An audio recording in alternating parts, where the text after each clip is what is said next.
My name's Amanda Edwards. I am your co-vice president for programs along with the lovely Kathy Jackson. We're a fun team. You want to be on our programs committee. Part of what I get to do is introduce our speakers. And truly today's speaker, Alex Comfort, really needs no introduction. He has been a fundraiser. He's an ordained Episcopal priest who is amazing. And many of us in this room and in the field of development can say that we have our jobs because of Alex Comfort. He takes his mentoring incredibly seriously, and we should be very grateful for what he offers to us as development and executive director professionals. I think Jim Brewer said it best when he said Alex Comfort is the patriarch of Western North Carolina fundraising. Philanthropy. The alliteration. Without further ado, here's Alex.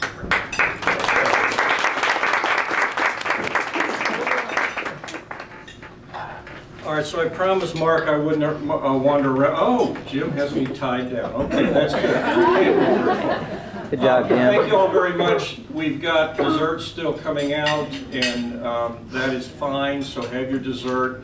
You don't necessarily need to look at me. For now, at least. And then my issue, my biggest problem today is figuring out how to get started with this. Because I've got 4 or 5 different things that I really kind of like to start with, but you can't do them all. So let me just say, how are you today? Fine. Okay. Now that was pretty meek. Let's go again. How are you today? Okay, thank you very much. That was perfect, and you'll see why I did that in a minute. On September 4th, we're talking about religion and politics today and development work in general. I will tell you that on September 4th, the day that you all began to read about the international refugee crisis, particularly in Hungary, I was in Budapest. And I will tell you that the people I was with, we all had different stories. What we saw were all the clothes littered on the ground that they couldn't carry anymore. I got a little reminder on her little message, breaking news, pop up on my cell phone right before our meeting today, and it said the Hungarian troops are using tear gas now to repel the refugees. And so my statement is, when you think about what we saw and what we all think about in terms of our own response to such things, is politics important to fundraising? Well, at least I can say this, it's important to us. And so that's what I want to talk about today, is how we as fundraisers deal with various kinds of things. And so I'll move into the next thing. And that is that I hate it. I absolutely hate it when somebody starts to talk the way I just did. How are you? Fine. How you know, come on, let's go, let's cheer, you know. How are you really? And everybody says, fine. All right? And let me tell you something. I know for sure that there are a number of you today that are not fine. There are a number of you today who are either scared, or you're hurting, or you've been beaten up on the job, and today is not the day for you to yell out fine, okay? And I say that because one of the things that we do as humans as we communicate is we have different levels of communication. You know, people sometimes look at me and say, do you really want to know? You know, because what do we say? We're fine. You know, we're great. You know, world's wonderful. And yet inside we're really hurting. And so I raised that issue because when we talk about politics and religion as a fundraiser, part of what we have to decide is how we are going to go into the prospective conversation. And so if you will look at my handout, the first thing I say is, can I just generally succeed in offending everybody? All right? And the answer may be yes. So by the end of the day, if you're offended a little bit, then that's fairly normal. If you're offended a lot, please come talk to me, because I really don't mean to do that. you know, I don't know where the Episcopalians are today, but we're mostly going to tread on the Episcopalians. I can do that. So Amanda will forgive me. I'll also tread a little bit on the ELC Lutherans, but Kim and I have this conversation all the time. We're now joined at the hip. But anyway, so I really don't mean to offend someone, but I have done this talk once before at PI, and when I did the last boot camp, I got into it some, and I really offended someone. So again, I don't say that lightly. Let me know if I've pushed a button that is a little too much. But the thing that we're going to do today, just so you'll know, is I'm going to talk to you a little bit about politics and how we got here. Talk to you a little bit about religion, and in particular, what we should look for in some particular kinds of donors. And then I'm going to talk to you about what posture should we have going into these conversations. Okay? So, world's shortest lesson on American politics. How many of you saw the movie Lincoln? Okay? The one takeaway that was really, well, I mean, it's a good movie and there's a lot to it. One takeaway I would point out is just how much the two political parties hated each other. Remember? Those of you who have read that wonderful biography of John Adams about 10 years ago, remember back, when this country began, the two parties then hated each other, couldn't get anything done. And the two parties today hate each other and can't get anything done. Now the problem for me is that I grew up in an age where I can still remember Hubert Humphrey, who would have a blistering tirade with a fellow senator on the floor of the Senate, and then afterwards, every single time, he would go and find that senator, you're nodding, you remember this, and hook arms, and they would walk out of the Senate together. It was a statement of collegiality that we don't have anymore. Back in those days, the National Congress, voted by party line about 78% of the time. Today, it's 97 to 98%. All right? So I came up in my own life watching a lot more collegiality than we see today. And I think most of us can get discouraged if we really think about it very much, about how hard it is to get things done, how vitriolic the campaigns are, and how disappointing it is with those of us who say, our lives are all about doing good. Our lives are about helping organizations help people in need. That's what we do. And so we look at all this mess, and it's very discouraging. Now, as I was saying at the table a few minutes ago, I spent a lot of time in Louisiana. In Louisiana, politics is entertainment. All right? Those of you who don't remember, we had the election between Edwin Edwards, the world's biggest politician crook, and David Duke for governor. And we all put bumper stickers on that said, vote for the crook.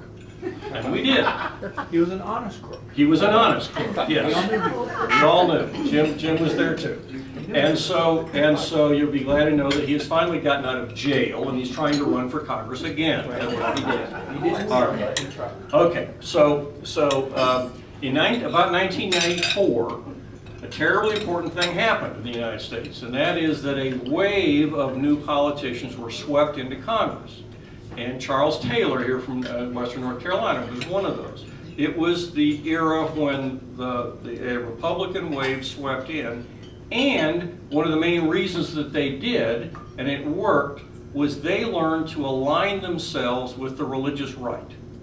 All right, and ever since, that party has been very aligned with the religious right, for better or for worse, and they also are masters at the soundbite, how to manipulate the soundbite, meaning you remember the term, the death tax. All right, wonderful two-word statement that pushed something in their direction. Now, ever since then, we have had a rather interesting seeming collaboration between one political party and fairly far-right religious Christians. That still exists today, and we're going to hear a lot about it. But that's part of how we got here today. And you know they can't agree on anything. All right, so the next quick thing I'm going to do is your world's quickest explanation of religion. Now, if you will look, please, at the bottom of my handout. Do you have any more handouts? Yeah. Give me a couple. Okay. And yes, you do. And I have to say, I Xeroxed this thing 35 times last night, looked at it and said, oh, good, Alex, it's wrong. So I've redone it. But there are a few things here that I want to point out. It says donor trends by stereotypes by denomination and religion. And you'll notice that I have the Jewish donors kind of up above everybody else. And then there's this line, and above it in bold on one side, on the left side I have one issue, and on the right side I have one issue. And in the middle I have my little Latin phrase. Now, first of all, let me start with the Jewish donors. If you go to UNC Asheville anytime soon, you will notice that at least 60% of any names on buildings at UNC Asheville are for Jewish donors. We've had a wonderful era of philanthropy in Asheville with Jewish donors, and I've got to say in my career I've had a wonderful time with Jewish donors. But when you go to see them, understand just how many international causes there are in Israel for them to support, and they're very supportive of their local congregations. But beyond that, they're very philanthropic by nature. All right, but just always remember they're probably doing something big in Israel. All right, now here's for the rest of them. When I say one issue, you'll notice that on both sides of the spectrum, I'm using that phrase, and by that I mean you're going to find donors who literally only want to talk about one issue. As in, for Catholics, you very likely to get somebody talking about free choice, what is it, free, it's the abortion controversy. Pro-choice. Okay, pro-choice and you know, all that. Sexual reproduction. And they may be so taken with that that you're not going to hear anything else. On the other side, you may find also the end of the spectrum, that the folks over on the kind of the Baptist side may very much be talking about one issue. In this case today, it's gay marriage that you're going to run into. So just be understanding that may be the case. Now I'm going to go across the list here. Well, no, first I'm going to do my history lesson. All right. The Reformation came, and oh yes, Kim is cheering for the Reformation. All right, the Reformation came. Good Lutheran that she is. Yes, sir. She is. So Luther did his thing, and then there was the Reformation, and the issue pretty much was. That's a drill. It's a drill. Okay. All right. So I'll keep talking. So the issue was, what do you do with the Bible? All right. Because Luther and his buddies said, you know, the Catholic Church is so into the papacy and infallibility and all the things that the Pope says, and the Church is done, that they've completely forgotten about the Bible. Pretty well true. Okay. So the phrase of the Reformation that you need to remember is sola scriptura, which might be back to the Bible. And by this, I'm asking all of you to understand that in every religion, you've got to find out what are their sources of authority.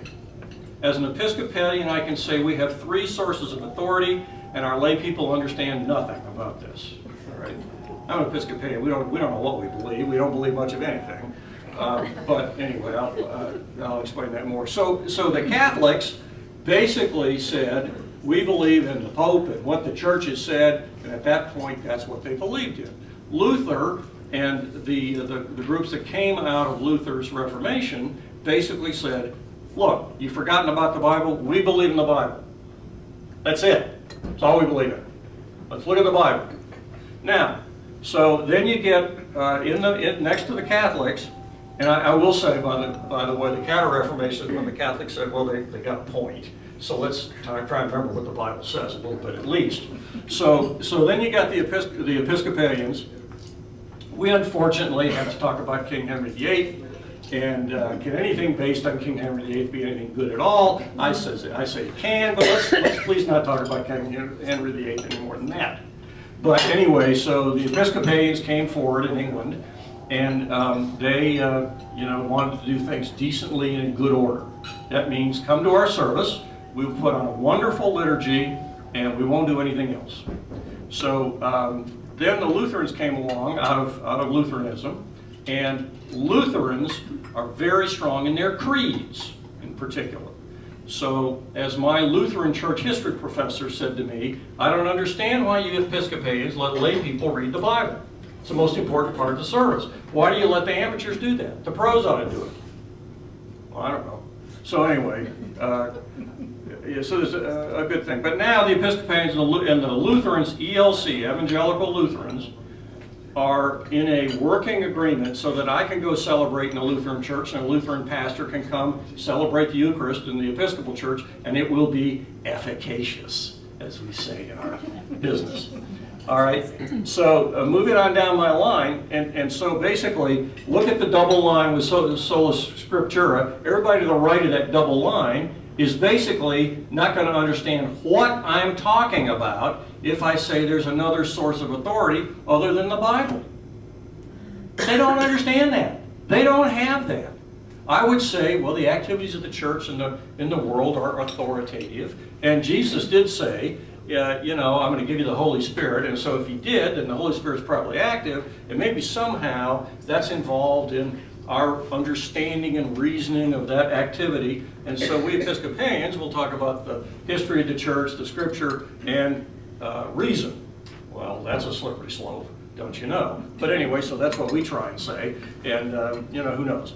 So then the Presbyterians are very well educated, like a lot of these folks, very well educated, and my experience with Presbyterian donors has been rather quiet with regard to, I know what I believe, I don't care what you believe, and I'm a Presbyterian, and we're not going to talk about that. So I'd be surprised if you have too much conversation with Presbyterians about religion. Then there are the Methodists. John Wesley was an Anglican priest who had no desire at all for a split. Sorry to tell you Methodists that, but that's the truth. And so the Methodists found out that they were Episcopalians, Anglicans in England, who thought maybe it'd be a nice idea to go out to the mines and actually talk about religion a little bit with them. And of course, the stodgy Episcopalians are saying, oh no, they have to come to church first.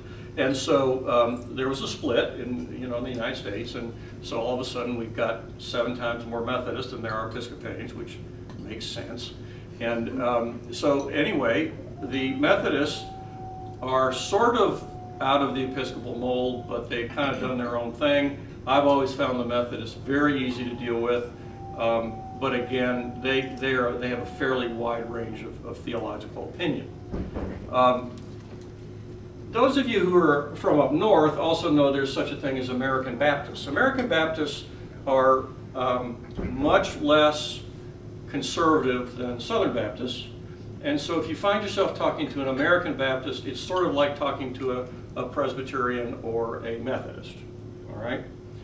Comfort's take on that. Now then, don't forget there are 2 other kinds of Lutherans, and I'm moving along, and there is the Missouri Synod and the Wisconsin Synod. And we have both of those congregations in this area. As a consultant, I got on the phone with the Wisconsin Synod pastor, and it was like he was literally talking to the devil. You know, we didn't get very far. I'm very proud of the fact that I've had a lot of work to do with Emmanuel Lutheran Church over here, which is a Missouri Synod. But again, the pastor and I just agreed to disagree on a whole lot of things. But they're also very conservative. Wisconsin is more conservative than Missouri Synod. Then we talk about the Baptists. Now, a huge number of our donors are Southern Baptists. Again, just understand right away, if your own personal position is not where they are, then I got to tell you, no amount of conversation that I've ever been able to do has ever made any difference. You know, why bother? They are not going to understand where I'm coming from, and I'm going to say, again, sola scriptura, the only thing you can look at is what's in the Bible, and that's fine. You know, we're going to agree to disagree, and there are a lot of denominations and kind of cultures, you know, free will Baptist, missionary Baptist, this kind of thing, that are even to the right of where the Southern Baptists are. And even within the Southern Baptist Church, there are a lot of churches which are a lot less tight than others. And again, I'm trying to do nothing here but to say, just understand that in terms of theological positioning, most of us are not going to get anywhere spending much time with it. So why bother? All right, it just doesn't help. So basically, again, I'd say we're going to talk to a lot of these people who may want to talk religion with us, but there may be a problem. And my basic statement to you, the reason I started off today, is that you need to decide what your posture is going to be when you go into a major donor situation.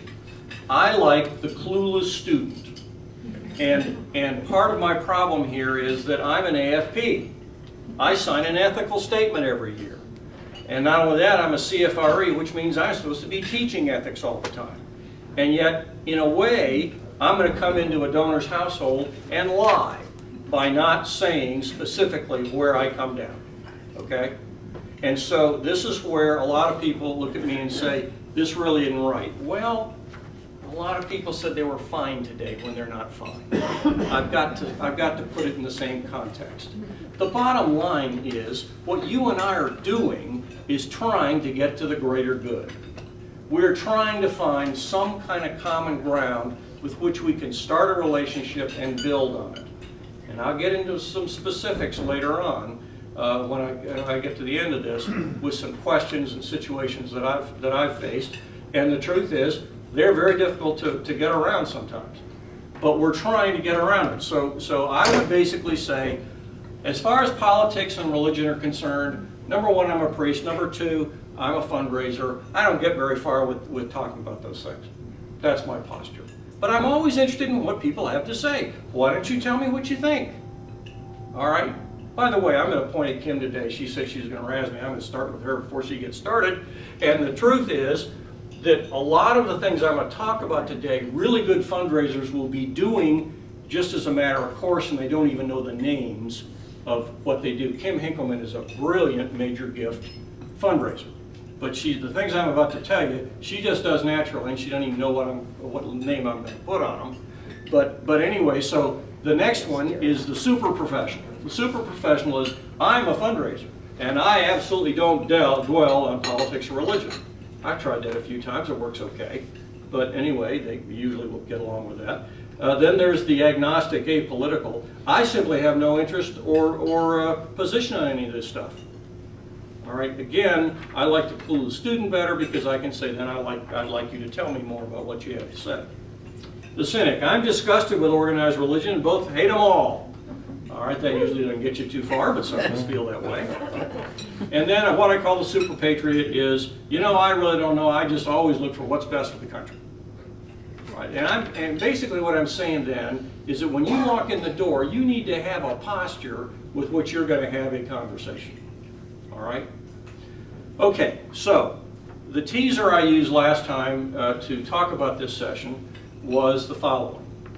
I had and by the way, I'm going to make a few changes in this, in all of these examples, because I don't want to get too specific and have people know exactly what I'm talking about. But anyway, so a board member had somebody he wanted me to go see.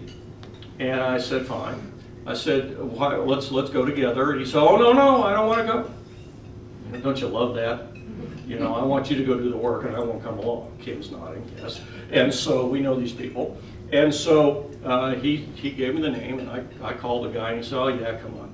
So I get there, and I start in with my happy chat presentation to tell him, you know, how wonderful the world was and how much he was going to love me. And he basically said, you know, Comfort, let's cut to the chase here. My friend Joe called you, told you to come see me because he got me to give to, or I got him to give to my cause, and now it's time for payback. So that's the only reason you're here. And he said, by the way, and I got to tell you, I have no idea what I can give you because I know you're here for money. I have no idea what to do because the way Obama has ruined the economy, I don't know what to give you. And you do agree that Obama has ruined the economy. Okay? So just keep that in mind as I go through these other things. All right, so the first thing, as I say, I'm telling you is to understand your posture when you're going in. The next thing I would say to you is that I have 3 things listed under the tools. There should be a 4th. And the 4th is, whenever you can, be honest. There are lots of times you can be honest, but there's a problem here. And let's say you're a super liberal. So one of my Republican friends told me one time, there are only 2 positions. There's conservatives and super liberals. My wife said that's probably correct. So anyway, so anyway, the position that you want to take is understanding what posture you take, but you're going to get with somebody who feels exactly the same way you do. All right. So there's the tendency to say, heck yeah, you know, what is it? We're all terrified of Trump or whatever. Let's say that's it. And so you start talking. The problem with that, folks, is that that comment will multiply by the time you get back to the office exponentially. So your entire donor base will know that you're scared of Trump. All right? Because that person, even though that you can start calling people saying, Alex agrees with me. All right? Now, if you want to try and do your fundraising that way, that's okay, but I basically will tell you that you do better being a little mysterious. All right, because you're going to do better with both sides. But it's very, you know, it seems like okay to agree with somebody when you're right on the same page. I just say be careful with that because that person may tell all the conservatives that you basically aren't in favor of them. All right, and it may affect you. Okay, so what do we do in major gift fundraising? The second thing, and I'll talk about this in a minute, is the old phrase active listening. All right. Well, we don't really what's the most important trait in being a fundraiser? Being a good listener, right? We can all recite that. What does that really mean? Oh, it doesn't mean that we're just sitting there with our mouths shut staring at the people. There are things that we do in our conversation that encourage them, no matter what it is. Oh yeah, that's a good point. Or yeah, you know, just anything that we do. We don't just sit there without making any conversation. And so the first thing I'd say to you is that really we ought to be about active asking. And that means that we go in and we start a conversation building common ground. What do? What's that photograph? I see you shaking hands with Bill Clinton. Well, tell me about that. All right, you know, you go and you begin looking around. If it's an office or a home, either one, you're going to start seeing things. Look at all the grandchildren. Look at no grandchildren and several dogs. You know, you're picking up things. And so you ask, you know, based on what you see. Any success I've ever had as a fundraiser, a lot of it has been based on my ability to go in and romance the secretary. Sorry, I don't know how else to say it, but I go in. If I can get that assistant on my side somehow, I'm in great shape. Because after I leave, guess what's going to happen? The assistant's going to go in and say, "Wasn't that a nice man? He really, you know, he understood. You know, what's he here for? You know, it helps a lot." So therefore, you're always asking questions of everybody because you're interested. Fern McCrimmon had the ability to walk in the room, smile at somebody, and they would immediately spill their guts on every issue in the world, just because they wanted to, just because she was Fern.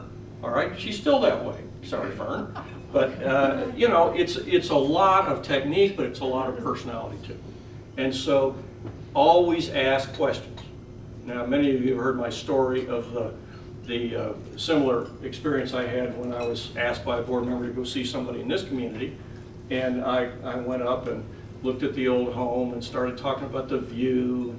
He wasn't saying a thing. I go in, so I said, "Well, tell me about your artwork." And I get one word answer. I finally said, "Why don't I tell you what I'm here for?" And he said, "Good." All right. still a practicing attorney in Manhattan. All right, this Southern stuff wasn't his bag. All right, so you got to try and read it, and then go with whatever you find. But you ask questions. Now, active listening, all of us old people had courses in active listening coming up for one reason or another, either in the church or as a fundraiser. I believe it's extremely important. When you ask what active listening is that somebody says something to you, and you will say something back in a way that here's what they say and just repositions it a little bit. So the person says, I'm still 1 week a month going up to Manhattan, and I'm still practicing law up in New York. And an active listening statement to that might be, okay, are you still enjoying being in practice? You know, you're down here. You plan to retire here. You know, just a little something that will kind of keep them going, and they'll say yes and go on. What you don't want to do in active listening is say, the person says, my wife has multiple myeloma and she's probably only got 6 months to live, at which point you say, oh, I know all about that. Let me tell you about mother. My mother has got the same thing, and let me tell you what her, you know, you don't do a me too. All right, that's a killer. But basically what you do is you keep talking about what the person is saying, and you just find some kind of common ground there. We're going to practice all this in a minute a little bit. The last thing that I have on my list is something that came out in 1984, and this is the most important thing I want to present to you today, and it's called fogging. Now, fogging is a technique that is basically based on what happens if I take my fist and punch it into a fog bank. Okay, now visually think about this. What would happen is the fog in front of my fist moves back, and the rest of it kind of comes back around, surrounds my fist. All right?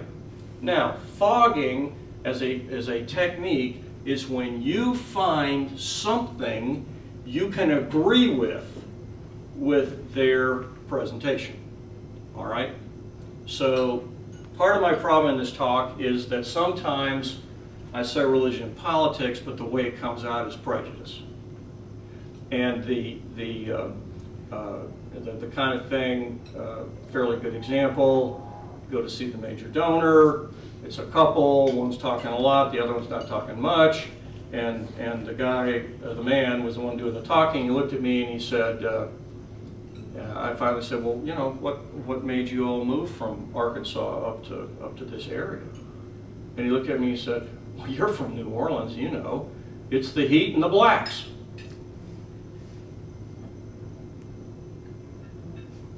So I said, in reply, you know, my wife's from New Orleans, and she always says that living in New Orleans is like living in the mouth of a hot dog. Okay, everybody chuckled. But look what I did. I found something I could agree with in that awful comment he was hoping I would follow up on, and it diffused it. So fogging, when you get to this technique, is to try and say something that will move the conversation along and not get you into an argument. So back to my Obama example. He's just asked me if I agree that Obama has ruined the economy. And I looked at him and I said, well, you know, now that you mention it, I sure could agree that the economy could be in better shape. And he took it, railed a little bit more about the economy, and then we got down to business. So fogging is a tremendously helpful technique that we can use, not just in fundraising, but in talking with people. And basically, when somebody throws a comment at you that I can only use the word bellicose from my prep school days, they want to get in a fight. You know, they want to get in an argument. If you find something you can agree with, it completely undergirds their ability to continue the fight.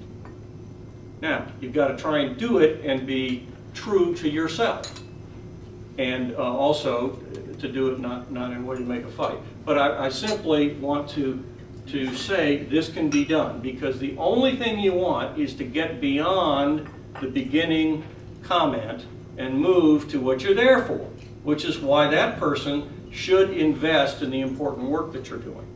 You don't want to get hung up in this. And I'll tell you, I've had fundraisers look at me and say, I don't believe that. I don't believe in not telling the truth. And I've got to say back to them, you probably need another profession. Go be a therapist. Boy, does my wife tell the truth. She's a retired therapist. But anyway, you know, as a fundraiser, I have to be a lot more diplomatic than that.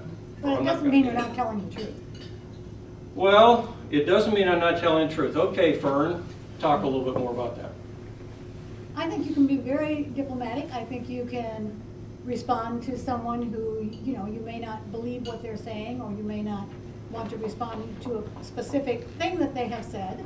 But in your response, you are truthful to your beliefs, and you're not doing anything that is untruthful to get through it. Now, there's a difference between untruthful and just saying something that's going to move the conversation along. You don't have to be untruthful. Okay, Everybody agree with that? You don't have to be untruthful? so this is the dilemma. Yes. Is where's your line? Yes. Where do I personally feel like I'm stepping across and being untruthful? Yeah. That's what, one of the reasons I'm raising this is because we all need to think about it. So Fern, now I'm going to toss a question at Fern, and let's see how she handles See, it. I got myself into this. All right, so I'm the donor, Yes, and you are there with the health adventure, okay. okay? And I say to you, you know, Fern, I've been watching what your materials say and all that, but I've got to say, I just don't understand why you're not a Christian organization. Why aren't you a Christian organization? We are an organization for all people of all faiths. Well, that's fine and dandy, but you ought to be a Christian organization. In your eyes, we probably should be a Christian organization, but we feel that we need to be here for all people of all faiths and people who do not have a faith. Okay, so what Fern has just done is she's been true to herself, and she's answered back. How's she doing with the call? How's she doing with this donor? He's probably not going to give us anything. That's a very important statement she just made. Yes. Okay, because sometimes when you get into these, he's only going to give the Christian organization. Yeah. So, But I think he would have come back at her by saying, well, are you a Christian? Oh, and some would probably do that. yeah, good. I think Okay. that's when we start to get uncomfortable. And then how would you When they- respond to that? Well, I mean, I guess I respond honestly and say, yes, I am, but that doesn't mean in my professional life I'm not serving all people. But it gets tough Yeah. when they get in your face and ask you about who you are. That's a... Right. And so yes, I agree with Fern, but at the same time, I know that if that comeback is headed my way, then you know, I may have an uncomfortable moment. I tend to fairly quickly, well, not always, but sometimes I'll say, you know, if I see a lot of Christian symbols, I may say I'm an Episcopal priest. And if you're ordained, that'll generally get you out of trouble, because they don't want to fight with you, number one, and they sure don't want to hear what you have to say to them, because they're not going to, I mean, Episcopalian, give me a break. But anyway, Ken, did you have something? No. Okay. All right. So let's take a few minutes. Does anybody have a specific situation that you'd like to toss at me and see if I get around it by either active listening, telling the truth, or fogging? This was my stumbling block. Jim and Kathy, I believe, the only two that sat in at Philanthropy Institute on this talk. Yes? I'm a wordsmith, so in situations like that, and I've worked in global diplomacy, I'm among faiths, so I've had to do a lot of that kind of conscious dialogue. I have found it useful to use phrases that do not say anything about my position, but things like, I see what you mean. Mm-hmm. That's Sure. a good point. I can see I'd like to know what has brought you to that thinking, because I can understand that it's an important thing to you. Okay, but you also understand that on my other example about Obama ruining the economy, I'm not going to say that's a good point. I can see your point. You can say that without giving anything away about what you say. Don't know if I Point do. doesn't mean I agree with it. Okay, all right. That's an interesting one. Yeah. That's an interesting. Yeah, yeah, exactly. Okay, that's a good point. Now, but again, does anybody have a specific from an encounter that they'd like to toss at me to see if I can handle it, or else make one up?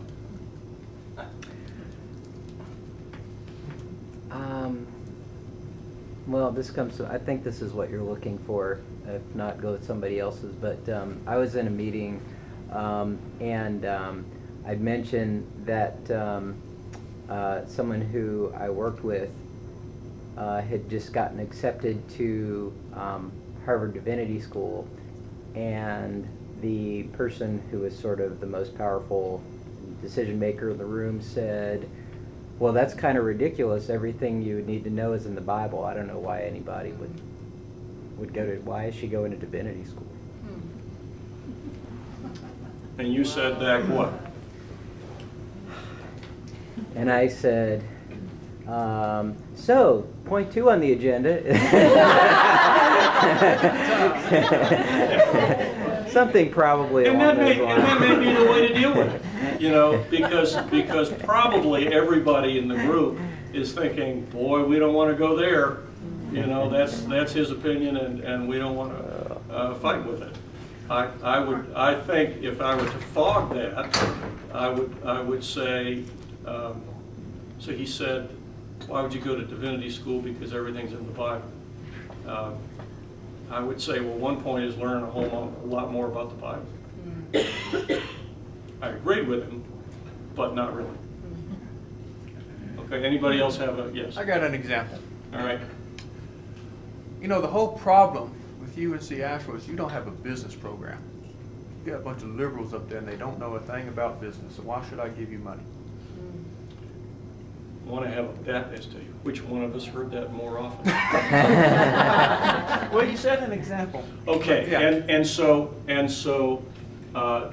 one answer will be the truth here, which I used to answer this one with, which is the state legislature has set up this school specifically not to have programs like that, but to specifically to focus on the liberal arts.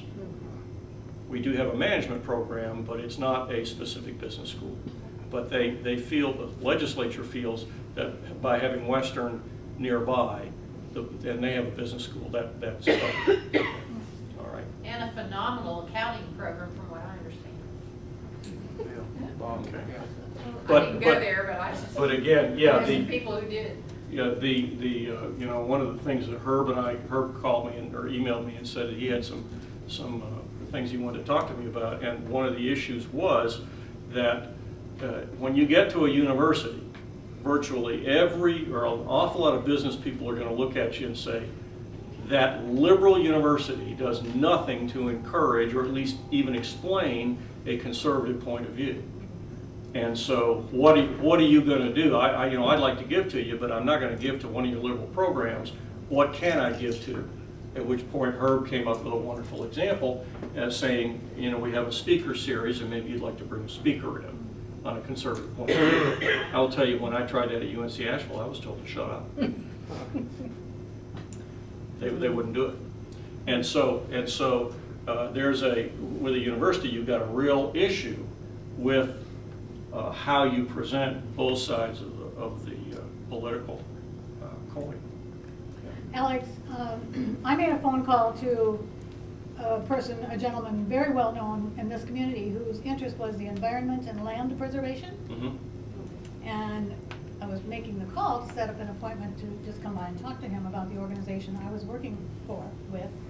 And he said, why would you even call me? When you know that what my interest is land preservation, the environment, et cetera, et cetera. Why would you even call me to ask me for money?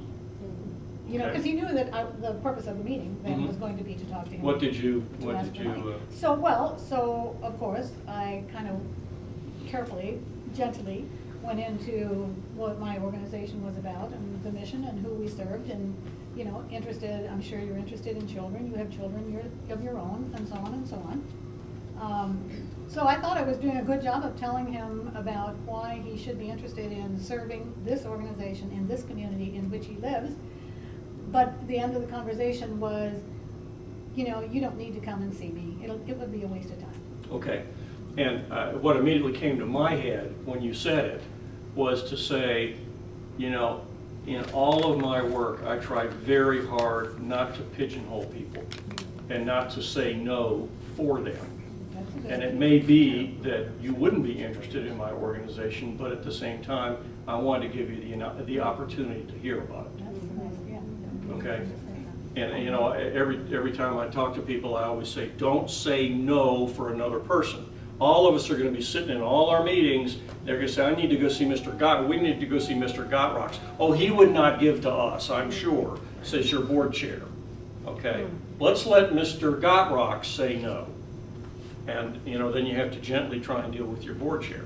That's one of the favorite things that I've had to run into. And what it usually means is, I'm afraid of Mr. Gottrocks, or Mr. Gottrocks doesn't like me, or I'm not as rich as Mr. Gottrocks, or I'm not in the same country club as Mr. Gottrocks, and I'm afraid you're going to ask me to go.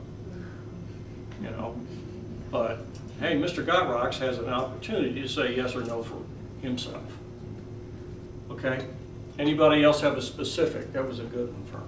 Thank you. All right, well, I have a few. So I'm going to throw these at you and see which among you would like to take a shot at answering. Okay, here's one that was told me years ago, and it goes this way. In your organization helping people, are you dealing with illegal aliens? Yeah. That's a good. Are you dealing with undocumented aliens? Are you helping undocumented people from other countries? Who wants to answer that?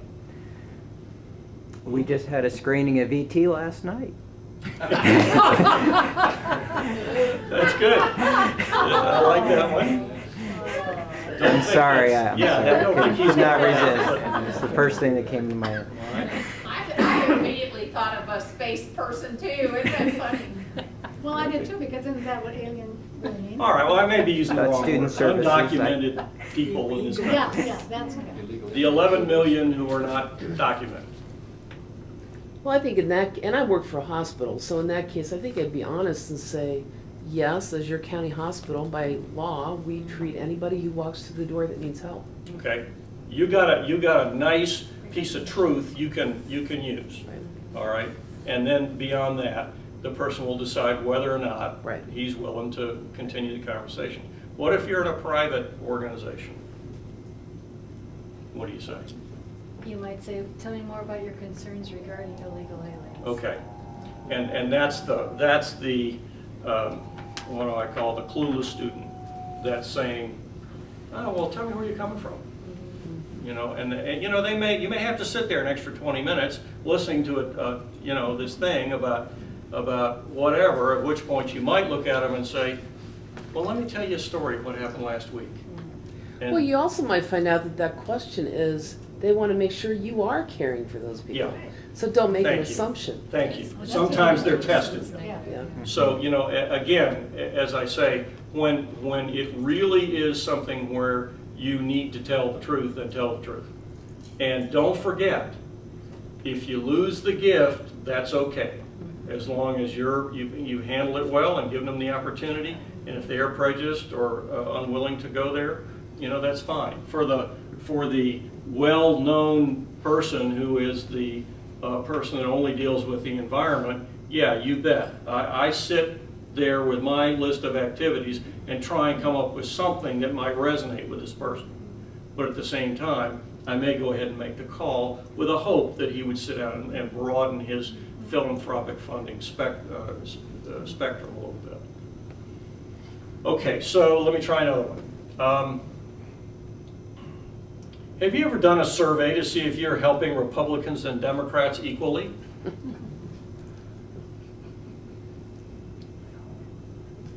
Most places would have to say no.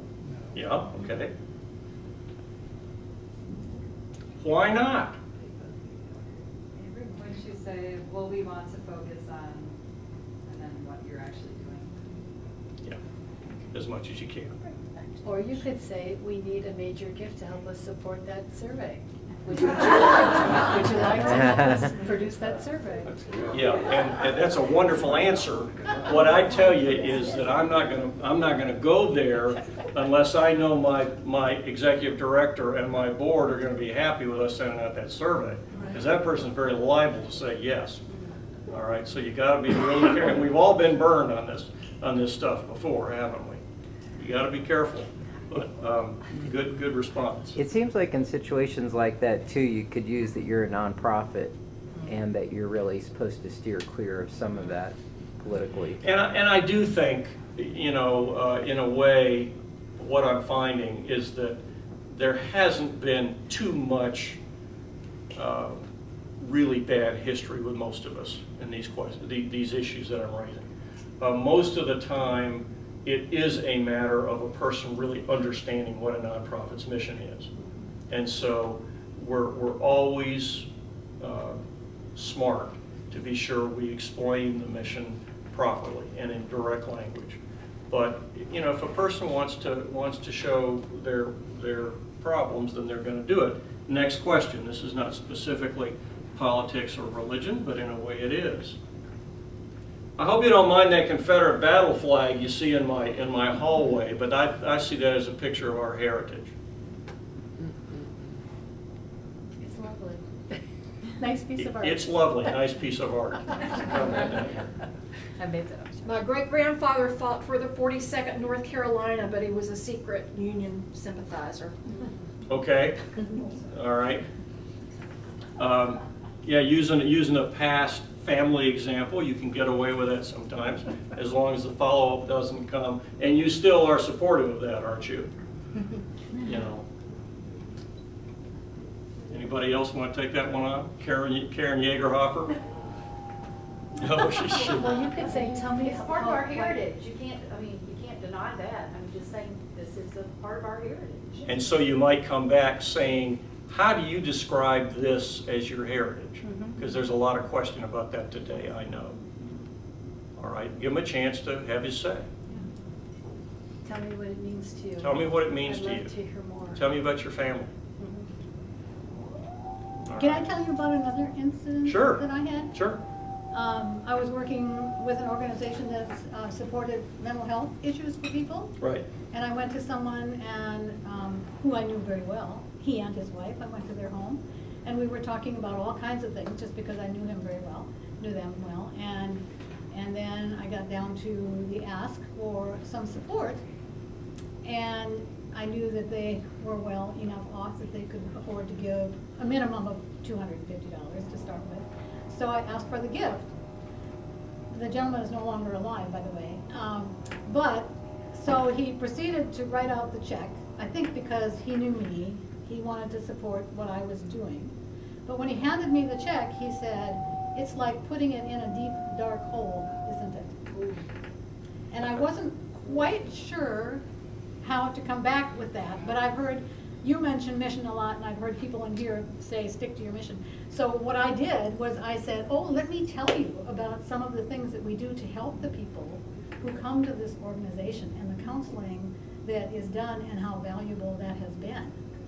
Right. And he listened, and you know, we continued to talk about other things, but it really stops you in your shoes for a moment. Yeah, to say, I refer to this as the doorknob bombshell, where you're finished with a visit, you go put your hand on the doorknob, and out comes some really tough issue that you've got to say, wait a minute, let me sit down and talk. Yeah. But you can't not give it some time. That's right. I do wonder what he really meant by that. Exactly. And so I think that's what you might have done, is to Just say, say, what do you mean? What do you mean by that? Yeah. And you might have said, well, people who are in such a mental illness dark hole, you know, it really isn't going to help them. Or they're going to say the mental illness mechanism in the United States is completely out of whack, and this won't do a bit of good. At which point, well, we do have something that's a little higher that might really match what you want to do. Yeah. Yeah. But that's tough. But watch out for the doorknob bombshell, because it can lead to some very exciting fundraising, and you might really gain traction by talking about it. Okay, I'm out of time. I thank you all very much.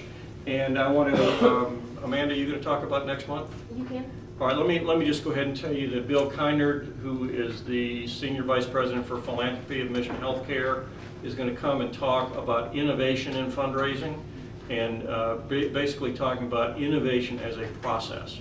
So you all probably know him, but he's got a really, we had 7 board members go hear his presentation, and what he says is really thought-provoking, and I would urge everybody to come next week and take a look at how he's going about changing the culture. Next of month his on organization. Wednesday. What? Next month, you said next week. Yeah, thank you. Okay. Next month.